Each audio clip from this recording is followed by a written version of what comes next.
Sorry for the cancelled session due to some broadcasting issues.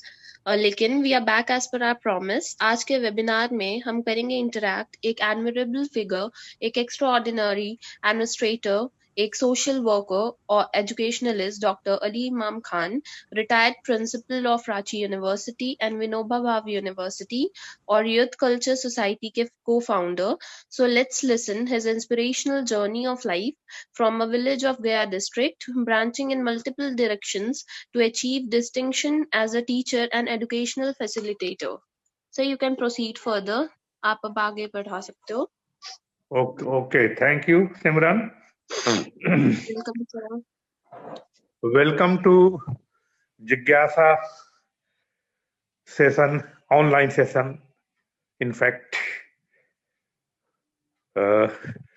तो जिज्ञासा online session से जुड़े सभी लोगों का हार्दिक स्वागत है. मैं आपके लिए अपनी ओर से शुभकामनाएं व्यक्त करता हूं और उम्मीद करता हूं कि आप स्वस्थ होंगे, सुरक्षित होंगे. जैसा आप सभी जानते हैं, आज ईवी रामास्वामी पेरियार की पुण्यतिथि है, यानी 24 दिसंबर 1973 को उनका देहांत हुआ था. मैं अपनी बात उनके एक कोट से शुरू करना चाहता हूं. तो सबसे पहले उनका जो कोट है, मैं उसे आपसे साझा कर रहा हूं. Quote: if larger country oppresses a smaller country, I will stand with a smaller country. If a smaller country has majoritarian religion which oppresses minority religions, I will stand with minority religion. If minority religion has caste and one caste oppresses another caste, I will stand with caste being oppressed. In oppressed caste, if an employer oppresses his employee, I will stand with employee. If employee goes home and oppresses his wife, I will stand with that woman. Overall, oppression is my enemy. This is the quotation from E.V. Ramaswamy Periyar's thoughts. यहाँ जो समझने की बात है, खास करके youth को समझने की बात है कि रामास्वामी पेरियार जी के जीवन का सबसे बड़ा जो दुश्मन है वह हर प्रकार का शोषण है, उत्पीड़न है, और वो उसके विरोध खड़े हैं. जो यूथ के जीवन का पैशन होता है उसमें ये बात बहुत अहम हो जाती है कि वह भेदभाव, सामाजिक उत्पीड़न, आर्थिक शोषण के विरोध में खड़ा हो. किसी भी व्यक्ति की अपनी स्वतंत्रता, अपनी आजादी तभी महत्वपूर्ण हो सकती है अगर वह दूसरों की स्वतंत्रता, दूसरों की आजादी की कदर करे, उसका सम्मान करे, उसका ऑनर करे. तो E.V. रामास्वामी पेरियार साहब अपने जीवन के इसी मिशन के साथ काम करते रहे. आज उनकी पुण्यतिथि है. मैं उन्हें श्रद्धांजलि अर्पित करता हूं, उनकी स्मृति को नमन करता हूं. जिज्ञासा अपने आप में बहुत कुछ बतलाता है. इस संदर्भ में मुझे दुनिया के महान वैज्ञानिक, थ्योरी ऑफ रिलेटिविटी के प्रणेता अल्बर्ट आइंस्टीन की याद आती है। उन्होंने कहा है, I have no special talents, I am passionately curious. मुझ में कोई विशेष मेधा काबिलियत नहीं है, लेकिन मैं आवेगपूर्ण ढंग से जिज्ञासु हूं। यानी जिज्ञासा मुझ में कूट कूट कर भरी हुई है, और यही जो जिज्ञासा है सारे अन्वेषण, आविष्कार और खोज के लिए हमें प्रेरित करती है, आगे बढ़ाती है। तो आपने जो अपने संगठन का नाम जिज्ञासा रखा है, यह पहली ही नजर में मुझे आकर्षित करता है, और मैं समझता हूं कि ये ऑर्गेनाइजेशन जो है वह बच्चों में, यूथ में, नौजवानों में जिज्ञासा का सृजन करेगा, उनको जानने के लिए, खोज करने के लिए प्रेरित करेगा, और जिज्ञासा का जो मैसेज है, जो संदेश है, बहुत स्पष्ट है। सवाल करना, क्या है, क्यों है, किस लिए है, कैसे काम करता है। अगर ये सारे सवाल हम नहीं करेंगे तो हम चीजों को, घटनाओं को, परिघटनाओं को उसी रूप में स्वीकार करते चले जाएंगे जिस रूप में हम देखते हैं या हमें दिखाया जाता है, हम जानते हैं या हमें जनाया जाता है। और ये हमारे देश के का जो देश की जो दार्शनिक पृष्ठभूमि है उसके बिल्कुल विरोध में खड़ा है। गौतम बुद्ध ने कहा था कि किसी चीज को आप इसलिए नहीं स्वीकार कर लें कि उसे आपके बड़ों ने बतलाया है, आपके गुरु ने बतलाया है, किसी जो है धर्मगुरु ने बतलाया है। पहले उसको जांचें, परखें, सवाल खड़ा करें, और तब तर्क और विवेक एवं बुद्धि के आधार पर अपनी राय बनाएं, नतीजे पर पहुंचे और उसके मुताबिक काम पे आगे बढ़े। तो ये होती है जिज्ञासा। विवेक, बुद्धि, तर्क इसके आवश्यक अंग हैं। इंक्वायरिंग माइंड जिसे कहते हैं, इंक्लूसिव माइंड जिसे कहते हैं, वह दिमाग, वह जहन जो सवाल करे। सवाल प्रकृति के रहस्यों के जानने के क्रम में, सवाल सामाजिक व्यवस्था पर, सवाल हमारी न्यायिक व्यवस्था पर, हमारी प्रशासनिक व्यवस्था पर कि ये किसके लिए है, किसके हित में काम करता है, किस तरह से काम करता है, इसके सहयोगी कौन है और कौन इसके शिकार होते हैं। तो ये एक पूरा थॉट प्रोसेस है, एक सोच की प्रक्रिया होती है, और ये जो सोच की प्रक्रिया है वह वैज्ञानिक प्रक्रिया होती है, जहां हम एविडेंस बेस्ड फैक्ट्स की बात करते हैं।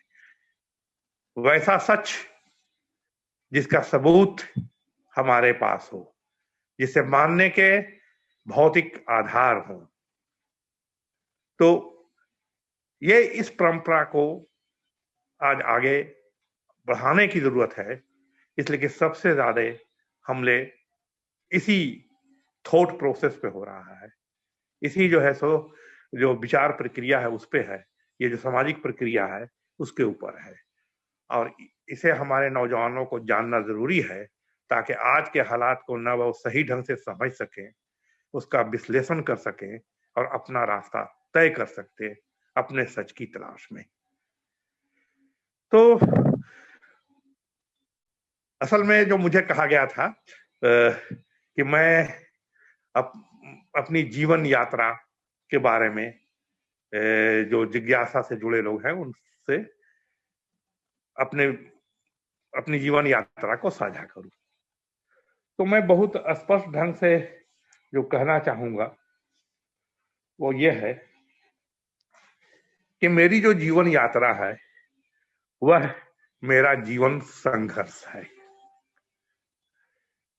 मेरी जो जीवन यात्रा है वह मेरा जीवन संघर्ष है, और जीवन संघर्ष ने एक जीवन दृष्टि के निर्माण में मदद पहुंचाया है।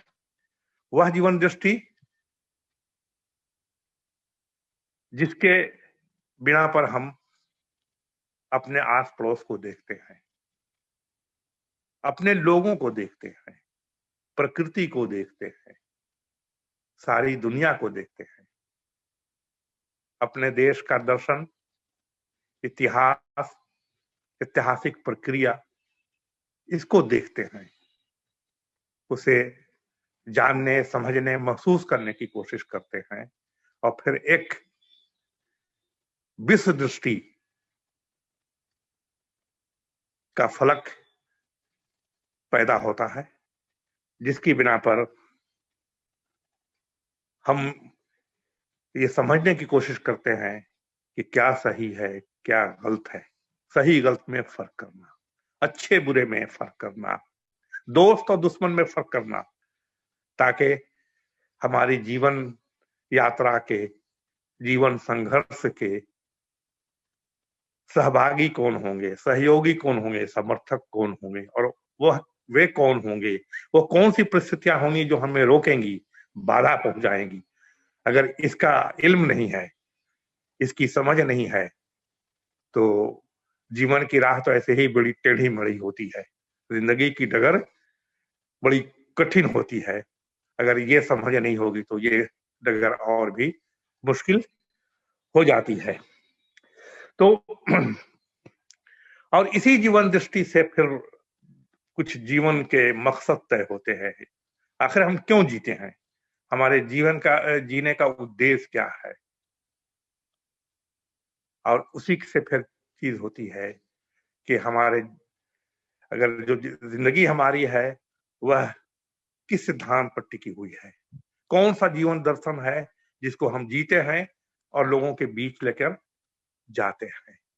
तो ये बहुत सारे सवाल हैं जो इस जीवन यात्रा में हमसे टकराते रहे हैं, हम उनसे टकराते रहे हैं, और उनके हल ढूंढने के बाद आगे का रास्ता साफ किया है, हम आगे बढ़ते रहे हैं। और इसमें मैं जो साफ बात कहना चाहूंगा और वो ये है कि कुछ मीथ है हमारे बीच में, जमाना बदल गया है फिर भी कुछ मीथ बने हुए हैं। एक मीथ है, ये बतलाया जाता है कि सत्य जो है वो शाश्वत है, ट्रूथ इज इटर्नल, जबकि इटर्नल ट्रूथ, शाश्वत सत्य नाम की कोई चीज नहीं है। चूंकि हर जमाने का अपना एक सच होता है, हर व्यक्ति का अपना एक सच होता है, वह व्यक्ति अपने सच की तलाश में जीवन यात्रा पर निकलता है, जीवन संघर्ष के बीच से गुजरता है और उस सच को पाने की कोशिश करता है, जमाने के सच को भी समझने की कोशिश करता है। और चूंकि वक्त गतिशील है, समय बदल रहा है, जीवन भी बदल रहा है, तो जीवन से जो जुड़ी हुई चीजें हैं वो ठहरी हुई नहीं हो सकती है, और जो सच भी है वह जीवन से जुड़ा हुआ है, वह गतिशील है, परिवर्तनशील है, इसलिए समय के अनुसार वो बदलता रहता है। मैंने शुरू ही में अल्बर्ट आइंस्टाइन की बात किया था, हम उनके संदर्भ में भी इन चीजों को समझने की कोशिश कर सकते हैं। अगर सापेक्षता के सिद्धांत, थ्योरी ऑफ रिलेटिविटी को प्रैक्टिकल लाइफ में, अपने जीवन में हम इस्तेमाल करें तो हमें इस इटर्नल ट्रुथ के मीथ का पता चल जाएगा। तो हमें अपने जमाने के सच के साथ, हमें अपने सच के साथ जीना है, आगे बढ़ना है, और इसलिए जरूरी हो जाता है कि हम चीजों को जो है सही ढंग से समझने की कोशिश करें। घटनाएं परिघटनाएं जो हो रही है, क्यों हो रही हैं, कौन सी शक्तियां काम कर रही हैं। क्योंकि विज्ञान का नियम भी कहता है कि हर क्रिया की एक बराबर और विपरीत प्रतिक्रिया होती है। Every action has equal and opposite reaction. तो ये संसार इसी एक्शन रिएक्शन, इसी कंस्ट्रक्ट डिकंस्ट्रक्ट के आधार पर चल रहा है। इसके सच को समझना, इसके सार को समझना जीवन का एक बड़ा मकसद होता है। जीवन की सार्थकता भी इसी में है। तो होता यह है कि जो विचार होते हैं वो हवा में नहीं पनपते हैं, वो वैक्यूम में नहीं उपजते हैं। विचार का एक भौतिक आधार होता है। हमारा जो परसेप्शन है, हमारी जो अवधारणा है, हमारे जो विचार हैं, उन सबों का एक भौतिक आधार होता है। अब भारतीय दर्शन का एक बहुत बड़ा हिस्सा इस बात को मानता है कि मैटर इज द प्राइम, पदार्थ ही मुख्य है, केंद्र में है। हम भारतीय दर्शन में बौद्ध दर्शन की बात करें, जैन धर्म की दर्शन की बात करें, सांख्य दर्शन की बात करें, चारवाक की बात करें, तो इस तरह के बहुत सारे दर्शन के ब्रांच हैं, भारतीय दर्शन के ब्रांच हैं जो भौतिक दर्शन के परिविकार हैं, उसको उन्होंने आगे बढ़ाया है और अपनी समझ को दुनिया के सामने रखा है। तो इसे हमें समझने की जरूरत है। सब कुछ इंट्यूशन से नहीं होता है। कोई इंट्यूशन भी है तो उसके पीछे भी कोई ना कोई कारक है, कोई ना कोई कारण है, और उसका कोई ना कोई भौतिक आधार भी है। तो इस चीज को आज नौजवानों को ज्यादा समझने की जरूरत है। नहीं तो होता यह है कि सिर्फ भावना में बहने की जो कार्रवाइयां होती हैं उसमें हम बहते चले जाते हैं और सच हमारी आंखों से ओझल हो जाता है। या चूंकि आज तो ये बात कही भी आती है कि ये जो दौर है उत्तर सत्य का दौर है, और उत्तर सत्य के दौर में सत्य तो कहीं नजर नहीं आता है। सत्य को कई शक्लों में, कई रंगों में, कई इमेजेस में पेश किया जाता है, और इस तरफ से पेश किया जाता है कि जो जमाने का झूठ है वह सच लगने लगे, उसे लोग सच मान लें। और इसके लिए हर तरह के हथकंडे अपनाए जाते हैं, क्योंकि इसके पीछे जो है एक खास जो है सो जिसको कहते हैं कि स्वार्थ होता है लोगों का। तो इन चीजों को समझना है। तो मैं ये कह रहा था कि बहुत सारे में, जैसे एक मिथ ये भी है कि गांव की सुविधाएं कम हैं, शिक्षा की हो, स्वास्थ्य की हो, या जो हमारी मॉडर्न सिविक एबिलिटीज हैं वो सुविधाएं कम हैं, तो गांव में अवसर कम मिलते हैं। अगर वो वहां हम पलते हैं, बढ़ते हैं, शिक्षा प्राप्त करते हैं गांव के स्कूल में, तो हम बहुत कुछ नहीं कर सकते हैं। मैं आपको बहुत स्पष्ट ढंग से बताना चाहूंगा कि मेरी शिक्षा जो हुई गांव के स्कूल में हुई, सरकारी स्कूल में हुई। मेरा जन्म आजाद भारत में हुआ है, तो मैंने आजादी में अपनी आंखें खोली हैं। और गया जिला के एक पिछड़े इलाके में जन्म होता है। शुरू की शिक्षा जो होती है वह घर से शुरू होती है। हमारे घर पर ही पढ़ाई का इंतजाम किया गया था और उसमें सारे गांव के बच्चे पढ़ते थे। तो उसी तरह से मेरी भी पढ़ाई शुरू हुई और बहुत अजीब अंदाज में हुई। आप लोग को जानकर थोड़ा सा तज्जुब भी होगा। हमारे रिश्ते के एक मामा थे गांव के, उन्हीं को जो है सो हमारे नाना जान ने कहा कि इसको पढ़ाओ, नहीं अब उम्र हो गई है पढ़ने की। तो उन्होंने कहा कि मैं तो गृहस्थ आदमी हूँ, किसान हूँ, मैं तो खेत खलियाने में रहता हूँ, पढ़ाऊंगा कब? तो उन्होंने कहा कि जहां रहोगे वहां पढ़ाना। और मैं उनके साथ निकलता था सुबह में।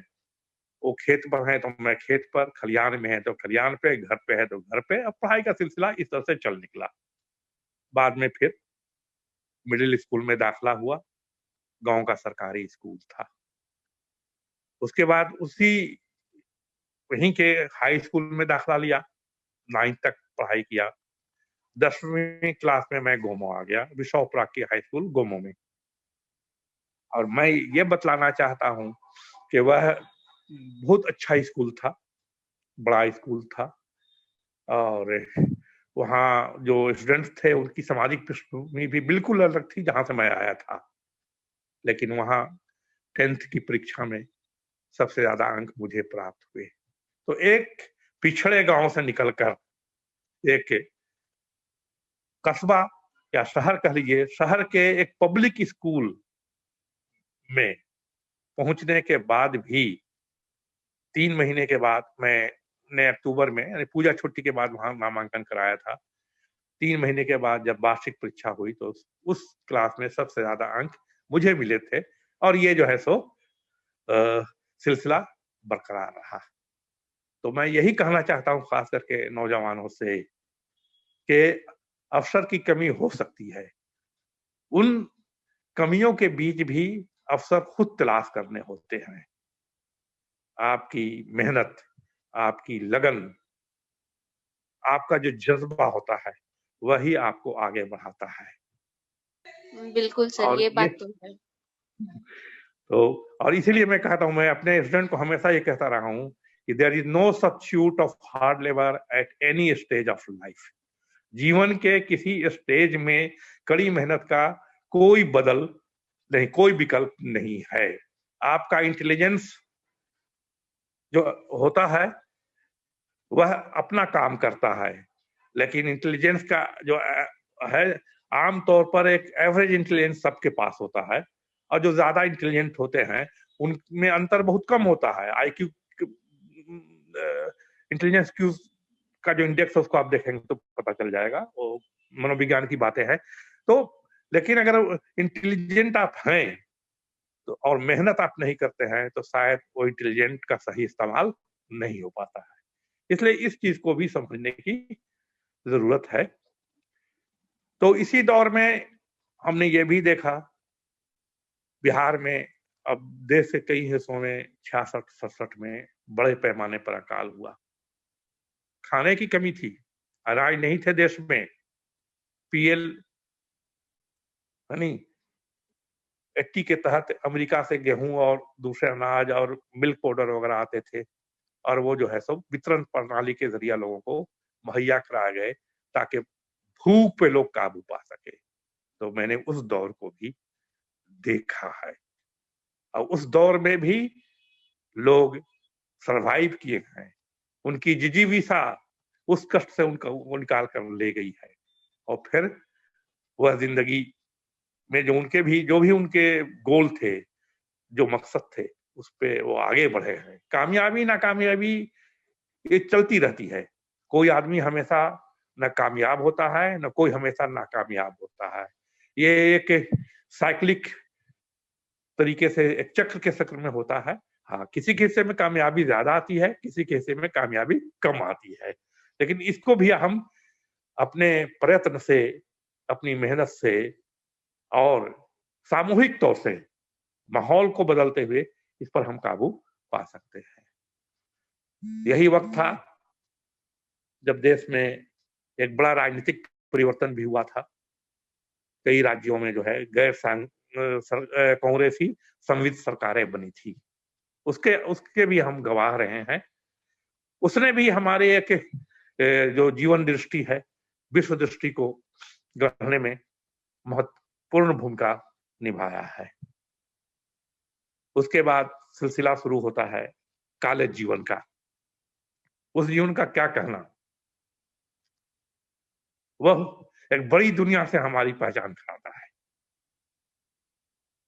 कॉलेज का माहौल, दोस्तों के साथ लीजर पीरियड में बातें करना, खेलना, गप्पे लड़ाना, कभी फिल्म पे बात हो रही है, कभी साहित्य पे हो रही है, कभी राजनीति पे हो रही है, कभी भाषा के सवाल पर बहसें हो रही हैं। वो बिल्कुल एक जीवंत जीवन रहा और उसको हमने, जिसको एंजॉय करना कहते हैं, उसे सही मायने में एंजॉय किया। ये सिलसिला विश्वविद्यालय तक चलता रहा और बहुत जो पढ़ाई की जहां तक बात की जाए, उसमें भी रिजल्ट बहुत अच्छे रहे, हमेशा बहुत अच्छे रहे, मैं ये कहूंगा। और एक जो था कि हमें क्या करना है, गोल क्या है, क्योंकि ये बहुत जरूरी होता है कि आप ये तय करें कि जीवन में आप क्या करना चाहते हैं, क्या बनना चाहते हैं, कैसे याद किए जाना चाहते हैं। तो इस के पर हम बढ़ते रहे और कुछ चुनौतियों को भी स्वीकार किया। उसी दौरान देश में इमरजेंसी, आपातकाल लागू कर दी गई। बड़ा जोर था, the nation is on move. कुछ बड़े संत नेता जो कहे जाते थे, उन्होंने जो है सो मौन व्रत रख लिया ताकि कंफर्ट जोन में बने रहे और इमरजेंसी को अनुशासन पर्व का नाम दे दिया।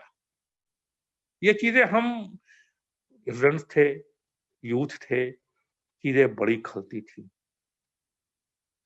और उसी दौरान मैंने वो कॉलेज सेवा यानी विश्वविद्यालय सेवा में योगदान किया। मैं 75 की बात कर रहा हूं। मैं एक कॉलेज में, बोकारो स्टील सिटी कॉलेज में, वहां गणित विभाग में लेक्चरर नियुक्त हो गया। लेकिन कुछ एक था कि ये दिखाना है, लोग कहते, उस वक्त तक ये बात होने लगी थी कि भाई टीचर तो वही बनते हैं जो जिनको कोई और जगह नहीं मिलती है। तो मुझे इस चैलेंज को स्वीकार करना था, इसे गलत साबित करना था कि ये ऐसी बात नहीं है।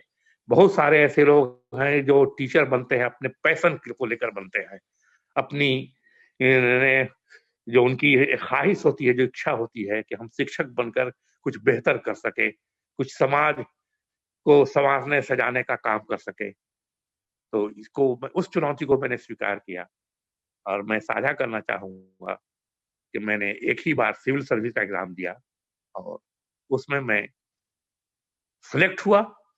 BPSC, Bihar public service commission में बहुत अच्छे रैंक के साथ सिलेक्ट हुआ। लेकिन मैंने चुना उसी को जिसको मैंने ज्वाइन किया था। मुझे शिक्षक के तौर पर काम करना बहुत अच्छा लगा था। नौजवान विद्यार्थियों का साथ था, उनके विचार जानने समझने का था, उनसे इंटरेक्ट करते हुए कुछ हम सीखते थे। उन्हें तो सिखाते ही थे, काम ही था, वो तो मेरा पेशा ही था कि मैं उनको सिखाऊं, पढ़ाऊं, दुनिया की पहचान कराऊं।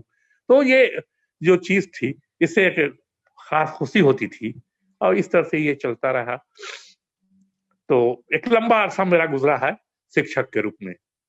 मैंने सर, आपने यूपीएससी का एग्जाम दिया तो आप सेकंड लेवल पे क्यों नहीं गए? वही तो मैं कह रहा हूँ ना कि मुझे लगा कि मैं शिक्षक की हैसियत से ज्यादा बेहतर काम कर सकूंगा और समाज के लिए ज्यादा कुछ कर सकूंगा। वहां तो मैं प्रशासन का एक बेजान पुर्जा बनकर रह जाऊंगा और उसमें बहुत सारे मुझे समझौते करने पड़ेंगे। शिक्षक में मुझे उतने समझौते नहीं करने पड़ेंगे। मैं अपने विजन के मुताबिक काम कर सकूंगा, अपने विजन को इम्प्लीमेंट भी कर सकूंगा। ये मुझ पर डिपेंड करेगा। रुकावटें आएंगी, मैं नहीं कहता हूँ आएंगी, लेकिन ये मैं कर सकता हूँ। अब इसीलिए मैं शिक्षक था, शिक्षक बना रहना मैंने पसंद किया। तो तो ये सिलसिला चलता रहा, एक लंबा अनुभव है बहुत सारे चीजों का।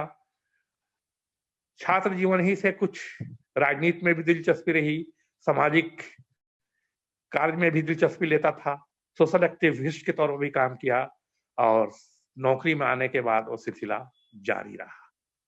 मैं बहुत सारे संगठनों से जुड़कर काम करता रहा, शिक्षा के सवाल पे, स्वास्थ्य के सवाल पे, पर्यावरण के सवाल पे, लिंग समानता के सवाल पे, और सबसे बड़ी बात सशस्त्रीकरण, वो महिलाओं का हो, दलितों का हो, अल्पसंख्यकों का हो, या कहें कि लोगों के सशस्त्रीकरण के सवाल पर, उसके मुद्दों पर मैं लगातार काम करता रहा हूं, आज भी कर रहा हूं, सेवानिवृत्त होने के बाद भी। और इसी क्रम में मैं जो है 6 कॉलेज में प्राचार्य के पद पे रहा, और 22 वर्षों तक प्राचार्य के पद पे काम करता रहा। बहुत तरह के अनुभव वहां हुए, और बहुत तरह के, जो मैंने कहा ना कि अपने विजन के मुताबिक काम करना, बहुत बाधाएं, संघर्ष भी हुए, लेकिन मैंने जहां तक संभव था हमेशा कोशिश ये किया कि अपने विजन के मुताबिक काम करूं, संस्था के बनाने का काम करूं, इंस्टीट्यूशन बिल्डिंग का काम करूं। मैं विश्वविद्यालय की कोई ऐसी कमेटी नहीं थी जिसमें नहीं रहा। मैं नैक के एसएसएफ पैनल पे हूं, जो इंस्टीट्यूट ऑफ कॉलेज की एक्रेडिटेशन का काम करती है, आज भी हूं। नहीं, मैं आज भी झारखंड स्तर पर जो एचआरडी की कुछ कमेटियां हैं उसमें हूँ, यूजीसी की भी कमेटी में मैं रहा। तो इस तरह से एक व्यापक जो है अनुभव के साथ मैं काम करता रहा। लेकिन इसमें सबसे जो अच्छी बात ये लगी कि वो जो नई नस्ल आ रही थी शिक्षा के क्षेत्र में, उनके साथ काम कर और उनको मोटिवेट करने में जो खुशी हुई वो बहुत कम काम में होती है। और साथ ही साथ जो हमारे यूथ से, उनको हमें कैसे ट्रेन करना है, उन्हें हमें किस तरह से पढ़ाना है, किस तरह से जीवन के संघर्ष के लिए उन्हें तैयार करना है, उनके गोल सेट करने में उनकी कैसे मदद करनी है। गोल वो तय करेंगे, लेकिन मैं एक उनकी उसमें कैसे मदद कर सकता हूँ, विषय के प्रति उनकी दिलचस्पी कैसे बढ़ा सकता हूँ। क्योंकि एक क्लास में कई मेधा के स्तर के बच्चे होते हैं, तो जो लास्ट है उसको भी अगर हमने 70% वाले को 95% पहुंचाया तो बहुत बड़ा कमाल नहीं है। कमाल तब होता है जब मैं 20% वाले को 60% पर पहुंचा दूं। तो ये एम रहा काम करने का। और इस तरह से जो है सो इसमें मैं कहूंगा कि बहुत सहयोग मिला। खास कर करके जब उम्र ज्यादा हो जाती है तो लोग परिवर्तन को नकारने लगता है, भागता है उससे। लेकिन जो नौजवान होते हैं, वो जिस सेवा में हो, जिस संस्था में हो, वो परिवर्तन के पक्ष में आते हैं, और उनसे मिलकर काम करना, काम को आगे बढ़ाने में बहुत अच्छा भी लगता है। तो ये स्थितियां रही। ये सब में कुछ ऐसे लोगों हैं जिस महान पुरुषों के जीवन ने भी प्रभावित किया। मैं जैसे मुझे ये बात बहुत ही प्रेरित करती है। 1921 में शास्त्रियों के सम्मेलन में राष्ट्रपिता महात्मा गांधी ने कहा था कोई देश,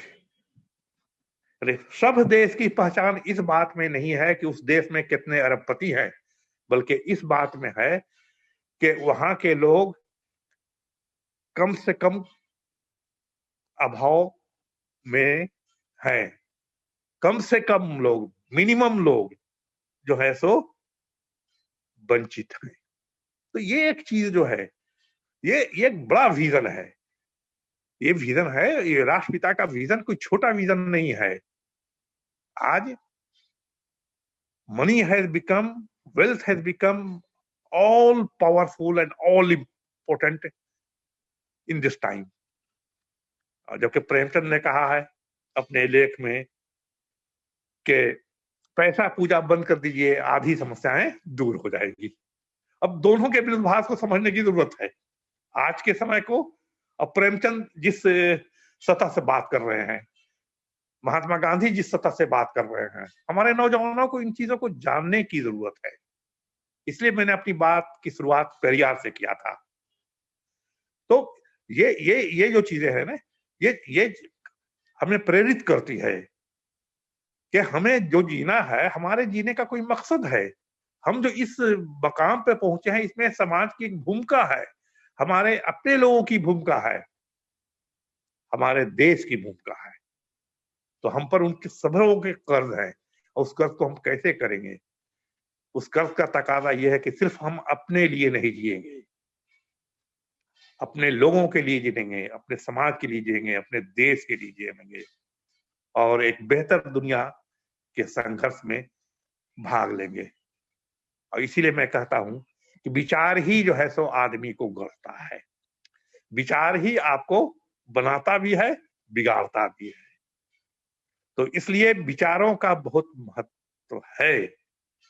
मैं खुद के विचार को दूसरों पर आरोपित करने या थोपने के पक्ष में नहीं हूं, हाँ, लेकिन एक संवाद के पक्ष में हूं। हमारे विचार और दूसरों के विचार का एक आदान प्रदान हो, एक दूसरे को हम समझे जाने।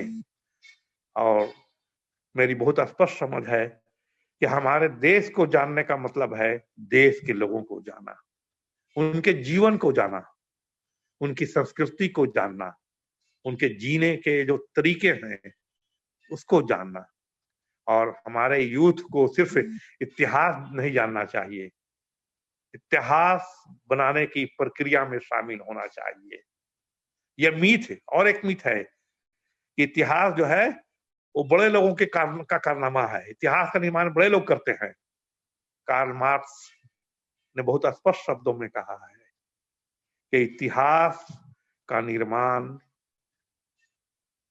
ताकतवर लोगों की कमजोरी से नहीं होता है, कमजोर लोगों की ताकत से होता है। और एक बात कहा कार्ल मार्क्स ने, ये कहा है कि मनीषियों ने अलग अलग ढंग से दुनिया की व्याख्या किया है, लेकिन असल सवाल है इसे बदलने का। तो बदलाव की प्रक्रिया में हम कितना अपना योगदान करते हैं, ये बहुत महत्वपूर्ण है।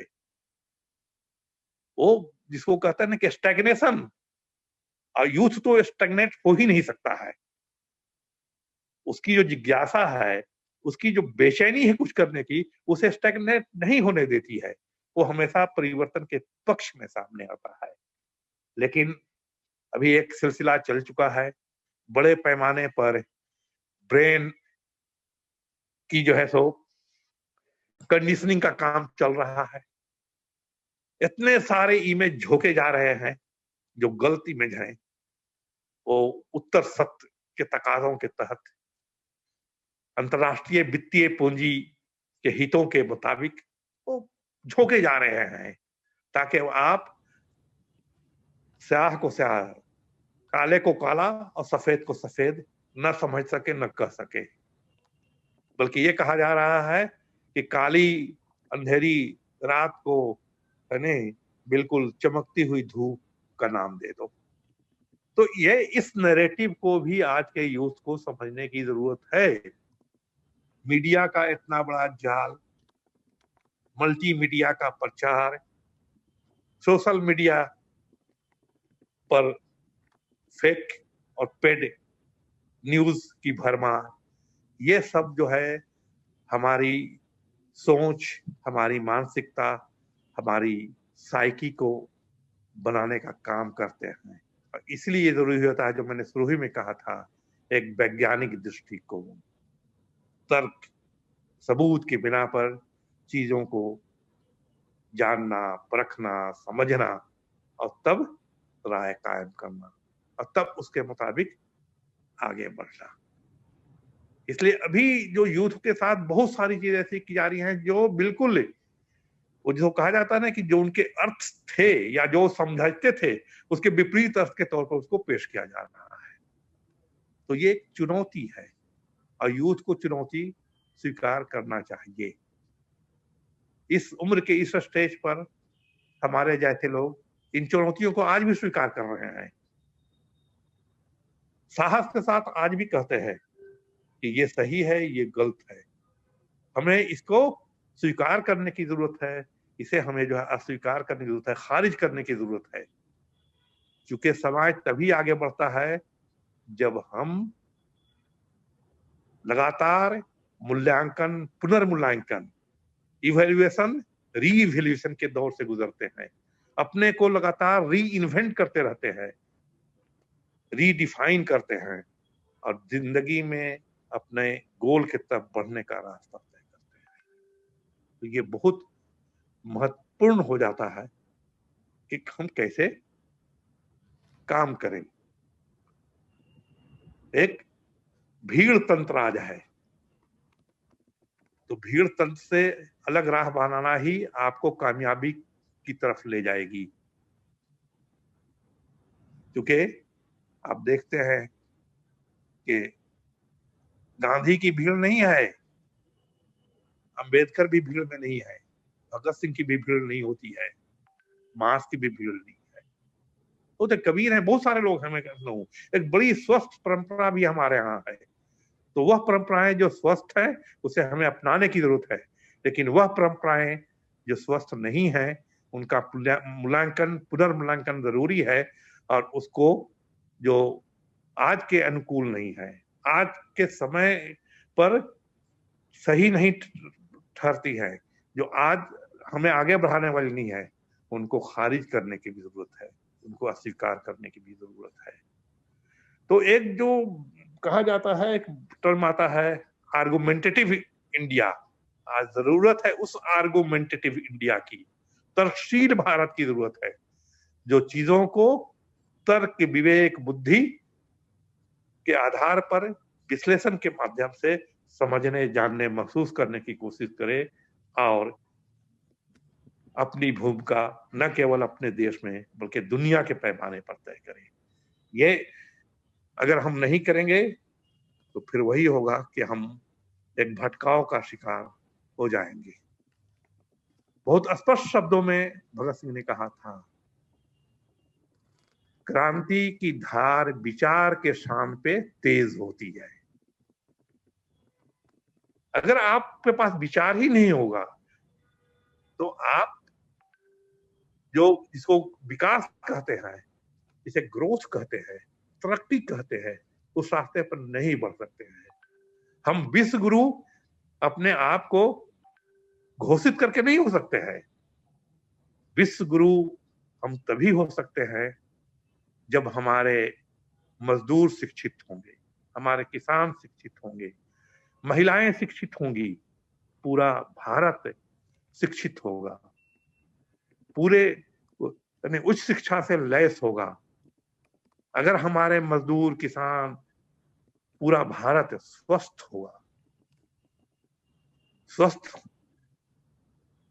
जो होना बीमारियों से दूर होना केवल नहीं है, स्वास्थ्य का मतलब जो है उन भौतिक परिस्थितियों से है जहां हम शारीरिक, मानसिक, भावनात्मक ढंग से स्वस्थ हो, सही ढंग से सोचे, सही ढंग से काम करें और इसके लिए एक स्वस्थ माहौल हो, एक अच्छा वर्क कल्चर हो, कार्यशैली हो, ताकि हम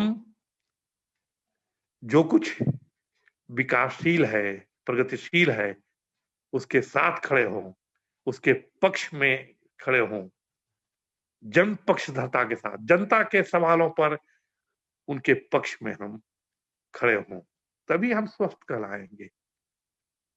बाकी तो अस्पताल, डॉक्टर, नर्स, ये सब डायग्नोस्टिक सेंटर वगैरह वगैरह, ये सब मर्ज से है, डिजीज से रिलेटेड है, स्वास्थ्य से उनका बहुत लेना देना नहीं होता है। तो ये इन चीजों को सही ढंग से समझने की जरूरत है। अगर पर्यावरण ठीक नहीं है, अगर हवाओं में जहर भर गया है और भरता जा रहा है, पानी और मिट्टी बर्बाद हो रही है, तो हम कैसे स्वस्थ रह सकते हैं? पूरी स्वास्थ्य की जो अवधारणा ही है, वही जो है सो हिल जाती है। तो कहने का मतलब ये है कि कहीं न कहीं आपको चिंतनशील होना है। कभी-कभी बिल्कुल अकेले में रह होकर भी सोचना है। हम क्यों हैं? किस लिए हैं? क्या कर रहे हैं? क्या करना है? कैसे करना है? कहाँ जाना है? कैसा समाज हम चाहते हैं? कैसा देश चाहते हैं? वैसा देश जहाँ भाईचारा हो, दोस्ती हो, प्रेम हो, सहिष्णुता हो, मानवीय मूल्यों की तरफदारी हो, या वैसा देश जहाँ विभाजन हो, घृणा हो, असहिष्णुता हो, हिंसा हो। ये सोचने का आज वक्त है और यूथ को सोचने ना जरूरी है, इसलिए कि नौजवान ही जो हैं वह परिवर्तन के वाहक होते हैं, उसको आगे बढ़ाने वाले होते हैं। अब इसके लिए बहुत जरूरी ये है कि केवल जो है सोशल मीडिया के ज्ञान पर विश्वास नहीं कीजिए। उस ज्ञान को थोड़ा जांचिए परखिए कि जो इंफॉर्मेशन ही दी जा रही है, ज्ञान तो अलग सी चीज हो गई, जो जानकारियां दी जा रही हैं वो जानकारियां कितनी सही हैं, क्रॉस चेकिंग करना जरूरी है। क्योंकि इस उत्तर आधुनिक युग में, उत्तर सत्य के दौर में झूठ ही झूठ फैलाया जा रहा है। उनके बीच से सच को तलाश करना बड़ा कठिन काम है। यह कठिन दौर है, लेकिन कठिन दौर में भी जीने की लड़ाई लड़ी जाती है, गीत गाए जाते हैं। और फिर तो हमारे देश की जो विरासत है, वो क्या विरासत है? हमारे देश की विरासत जो है वो साझी विरासत है। हम साझी विरासत, साझी संस्कृति, साझे स्वप्न और साझे संघर्ष के वाहक हैं और इसको आगे बढ़ाना हमारी जिम्मेदारी है। इसको भी हमें महसूस करने की जरूरत है, क्योंकि अगर विकास चाहिए तो शांति चाहिए और शांति के लिए, अमन के लिए जरूरी है कि भेदभाव नहीं हो, शोषण नहीं हो, उत्पीड़न नहीं हो, ये सब नहीं हो। और इस तरह के विचार को जीने वाले हमारे देश के कई महान लोग हुए हैं, हमें उनके जीवन को देखने की जरूरत है। याद कीजिए 1949, 25 नवंबर 1949 का दिन संविधान सभा में भारत के संविधान का ड्राफ्ट पेश किए करते हैं डॉक्टर अंबेडकर, ताकि उस पर अंतिम बहस होकर वह पारित किया जा सके। क्या बोलते हैं रखते वक्त? वो कहते हैं कि आज से हम we are entering in the age of contradictions. हम विरोधाभास के दौर में आज कदम रख रहे हैं। क्या विरोधाभास है? हमने राजनीतिक आजादी तो लोगों को दे दिया है, सभी को एक ही वोट का अधिकार दिया गया है, तो राजनीतिक अधिकार सबको मिल गए हैं, लेकिन प्रतिनिधि चुनने का, सरकार बनाने का, फैसला लेने में भागीदारी का ये अधिकार तो मिल गया है, लेकिन इसके साथ ही जो है हम आर्थिक भेदभाव के दौर में, आर्थिक गुलामी के दौर में भी जा रहे हैं। और अगर ये आर्थिक गुलामी को हम जल्द से जल्द दूर नहीं करेंगे तो जो लोग इसके शिकार हैं वह इस व्यवस्था को बदल देने के लिए जो है मजबूर हो जाएंगे। हमें इस चेतावनी को आज बहुत गंभीरता से लेने की जरूरत है और ये जो हमारे नौजवान हैं उनसे मैं इतना ही कहना चाहूंगा कि इसको जो है सो समझे, सोचे और थोड़ा पढ़ने की आदत डालें। आपको सजग होने की जरूरत है। और ज्ञान जहां मिले वहां प्राप्त करें, चाहे कितनी कठिनाई हो, कितनी मुसीबत हो। और फिर मैं कहना चाहूंगा कि वो रॉबर्ट फ्रॉस्ट की उस कविता को याद कीजिए, जिसकी 4 पंक्तियां मैं आपके साथ साझा करना चाहता हूं। Woods are lovely, dark and deep, but I have promises to keep, and miles to go before I sleep, and miles to go before I sleep. अभी मीलों चलना है सोने के पहले, थकने की बात नहीं, हारने की बात नहीं, जीत का जोश हो, मंजिल पर पहुंचने का हौसला हो। क्योंकि टी.एस. लिटन ने भी कहा था, this is the way the world ends, this is the way the world ends, not in whimper but in bank. एक धमाके के साथ दुनिया खत्म होगी। अभी इस पे भी विचार चल रहा है विज्ञान की दुनिया में, बिग बैंग थ्योरी पर भी विचार चल रहा है, और उसमें हम समझते हैं कि नए आविष्कार सामने आएंगे, क्योंकि जो जिज्ञासा है आदमी की वो मरी नहीं है, वो अभी जिंदा है। वो प्रकृति के रहस्यों की खोज कर रही है, नए अनुसंधान कर रही है, नए आविष्कार कर रही है, जीवन को बेहतर बनाने के लिए तकनीक का विकास भी कर रही है। ये और बात है कि उस तकनीक का इस्तेमाल लोगों को के शोषण के लिए भी किया जा रहा है, और उस शोषण के खिलाफ में लड़ाई भी बड़े पैमाने पर चल रही है, न केवल हमारे देश में, पूरी दुनिया में।